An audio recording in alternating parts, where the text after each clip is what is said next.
জামায়াতে ইসলামীর তীব্র সমালোচনা করে কিশোরগঞ্জ ৪ আসনের বিএনপি মনোনীত প্রার্থী ও বীর মুক্তিযোদ্ধা অ্যাডভোকেট ফজলুর রহমান বলেছেন, জামায়াত ক্ষমতায় আসলে ইটনা, মিঠাইমইন, অষ্টগ্রামে পাকিস্তানি মিলিটারিরা এসে বসে থাকবে। ইটনাতে ৫ জন, মিঠাইমইনে ১০ জন, অষ্টগ্রামে ৫ জন। এই ২০ জন মিলিটারি আর জামায়াতের রাজাকার আলবদররা মিলে এই দেশটাকে আবার পরাধীন করবে। তখন আপনারা রাস্তা দিয়ে হাঁটতে পারবেন না।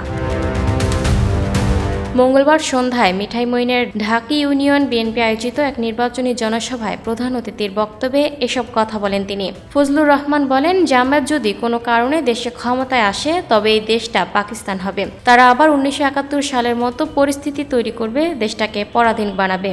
আল্লাহর দোয়াই লাগে আমার ভোট দিয়েন না, আমি আপনাদেরকে না করি, কিন্তু এদেরকে ভোট দিয়ে দেশটাকে পাকিস্তান বানায়া আমার মা বোনের ইজ্জত নষ্ট করেন না। এদের চেয়ে খারাপ এই পৃথিবীতে কেউ জন্মগ্রহণ করেনি। জামায়াতের রাজনৈতিক শিষ্টাচার নিয়ে প্রশ্ন তুলে তিনি আরো বলেন, তাদের জন্য ডিকশনারিতে ৩টি শব্দ এসেছে, বেতমিজ, বেয়াদব এবং বেঈমান। ডাকসুর ভিপি সাদেক কায়ুম তারেক রহমান সম্পর্কে কুরুচিপূর্ণ কথা বলে।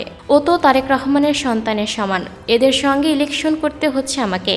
কি ইলেকশন হবে? ভোট দিয়ে যদি হয় ১০% ভোট পাইব কি না সন্দেহ।